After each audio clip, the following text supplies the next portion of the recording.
All right, so you've come here today because you must be interested, you must be ready, you're almost ready to get a Leica M camera. Which one do you get? That means you're no longer content with the flimsiness of some mirrorless systems out there or the unsatisfying buttons, dial, and overall aesthetic of a lot of other cameras. And it means you probably value design, you're ready for the rangefinder experience, you like aesthetic, you care what a camera feels like in your hand, and you don't mind paying for it. And oh boy, are you going to pay for it. Even the cheapest camera I'm going to talk about today in the M system, which was released over a decade ago, is still several $1,000s. But today I'm going to weed through all that. I'm going to walk you through the different M cameras out there, the used and the new. I'll compare basic and relative specs. That's the nice thing about Leica. They're not built on spec. They're not a spec buy. At least they shouldn't be. That's what the M system is, and that's why cameras from over a decade ago are still relevant today in 2025. So let's start with my personal setup, which is this right here, a Leica M11 and a Leica M10D. I'll put those off to the side so I can talk more with my hands. I've used the M10D since its release in 2018. It's my go-to camera for personal documentary projects. One of my images shot with the M10D was published in a global ad campaign for Leica. If you watch my channel, I probably talk about it too much, but it's important to talk about because the fact that they would use that image in print in a global ad campaign shows the quality of that camera and how it's still relevant here in 2025. And I've just picked up an M11 as my primary camera for professional editorial work and occasional commercial work. I just used it in Malaysia for a huge commercial client. Signed an NDA, can't talk about it, but performed very well. Love the files, love the camera, love the system. Can't use it for every commercial job, but this one I could, and when I can, I try to use it. So that's my setup. That's why I have it. Editorial, documentary, some commercial work. That's how I use the M system. So let me start breaking down the M's. I'll start with the most affordable, the M240. It was announced in 2012.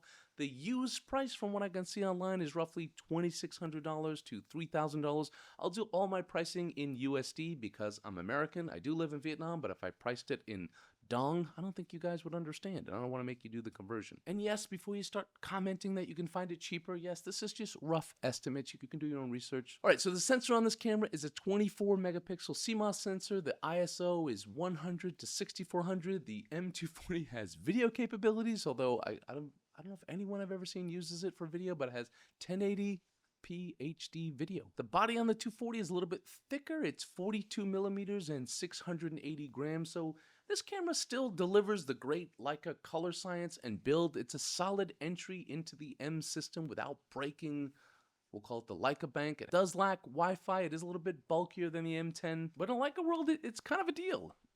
It's a good deal. It's a very old camera. It's over a decade old, but it's often overlooked because of how old it is. But this camera still holds up, 24 megapixels. Like I said, I still use it on assignment. 24 megapixels is plenty for like 90% of people out there, even probably 99% of people out there. Really, 24 megapixels will do the job. And don't take my word for it. Read the comment section, go online, go on Reddit. There's plenty of people that swear by this camera and they absolutely love it. All right, moving on to the M10. This is sort of like the classic digital Leica. This is one of the more famous ones. It was announced in 2017. Used price as of now is about $4,500 to $5,500. The sensor is also a 24 megapixel full frame CMOS sensor. You're going to get an ISO bump here from 100 to 50,000 compared to what, 6,400 on the M240. Truly though, for me, I know a lot of people get excited about ISO. It's the same thing with megapixels. Very rarely do I shoot over like 6,400, and I shoot at nighttime, but I shoot with wide open prime lenses. I have a 35-1.4, so very rarely do I need over 6,400. So, like, give that some honest thought if that's why you're purchasing this camera over the 240. So this one has Wi-Fi, so if you want to use the Leica app, this is kind of nice, and the new Leica app system is quite nice and the Leica looks. The body's a bit slimmer than the 240, 38.5 millimeters. The weight's close at about 660 grams, but overall this is a much slimmer design than the M240 with better ISO range and Wi-Fi. That's it.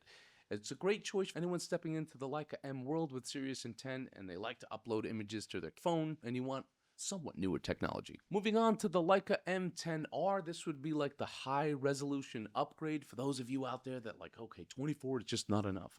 Okay, fine.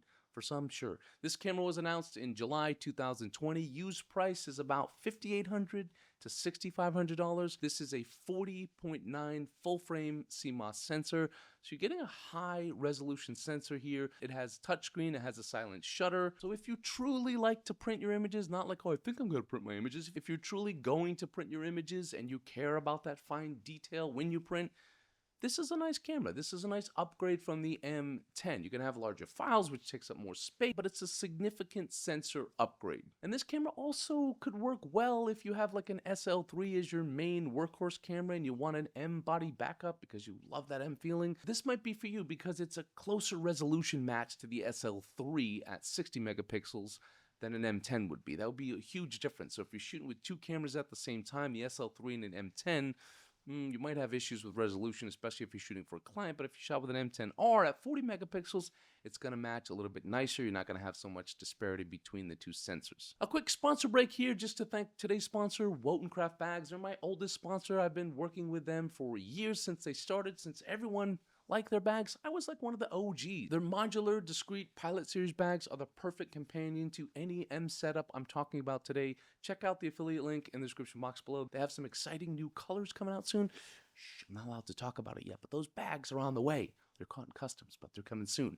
But great bags, great company, great pairing. They pair well with the Leica system. They pair well with other systems as well, so I'm not trying to be snobby here. Moving on to the M10D. This is the analog camera with a digital soul. This was announced in 2018. I picked one up. I still have it. I still adore this camera. Used price is still pretty high on this bad boy, $6,000 to $7,200. Sensor is that 24 megapixel CMOS sensor. The unique feature here is the Leica feature, no LCD screen. You turn it on, you shoot, you can't view your pictures unless you want to view them through the app, and that's it. It's not for the faint of heart. You have to know your exposures. You have to be okay without reviewing your images in the field. I love it for documentary and slow, intentional shooting. It's just a pure joy to use. They also make an M11D, so you could just kind of compare the specs when I talk about the M11 and just remove the screen. That's kind of it. But this camera is a joy. But this camera, like, I'm going to sound snobby here, but a lot of people think they can use this camera, but they can't or they won't, and they shouldn't. I mean, doesn't mean everyone, but a lot of people out there. I've seen people buy this camera and sell it. I've seen people in my workshops buy it, get excited about it, and then sell it. You have to know your exposures. You have to be okay with not constantly looking at the back of your camera. You have to be okay with paying the same price as another camera that does have a screen.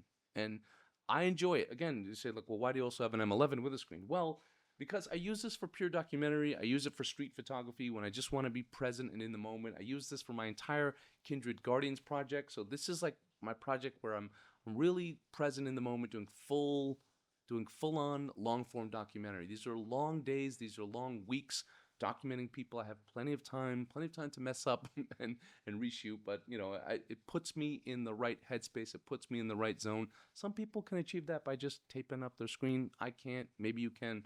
You have to figure that out. Moving on to another camera that I own. Just purchased this not too long ago, the M11. This is like your modern workhorse, do-it-all Leica M11. This was announced in 2022. Used price for this camera is about $6,800 to $7,500.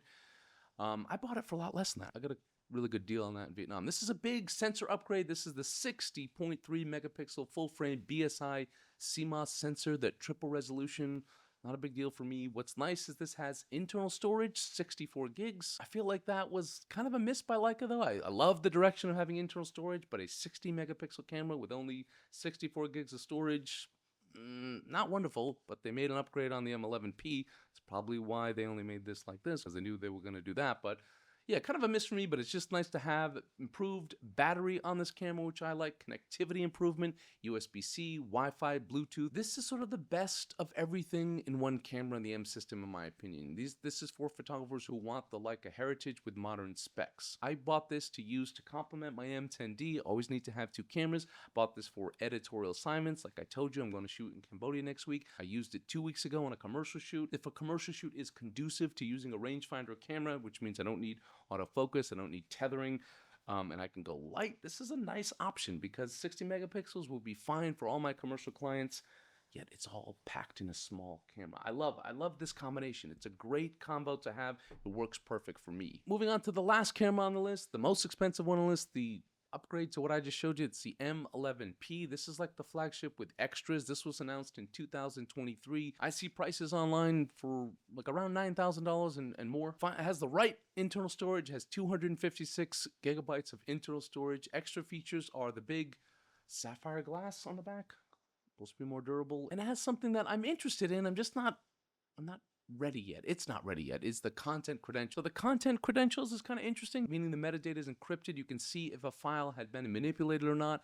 It's great for journalists. It's great if everyone else adapts, if the whole industry adapts, if newspapers and magazines adapt, if World Press adapts, all these different organizations related to journalism, if they all get on the same page and follow the standard, great. But I doubt they will. I doubt it'll be demanded anytime soon. You need all the other camera companies to get on board. So in theory, I like it. Will it work? I'm skeptical, but it's a great camera. It's a nice upgrade. Not paying a ton more, so you know it's not a bad option to have that extra internal storage. I just found a really good price on a used M11, and so I just didn't need it. That internal storage, I should also mention, for professional photographers is nice if you like to shoot in 2 locations, and I think for pros now that's become essential. You just don't want to ever shoot on one memory card, so to be able to shoot on a card and then back up those images to the internal storage, that's nice. It's just an extra level of insurance that as a professional photographer on a paid shoot, you need to have. The nice little bonus about the M11P, they just announced the Safari Edition, and that is a sweet looking camera. I couldn't justify the cost of a few $1,000s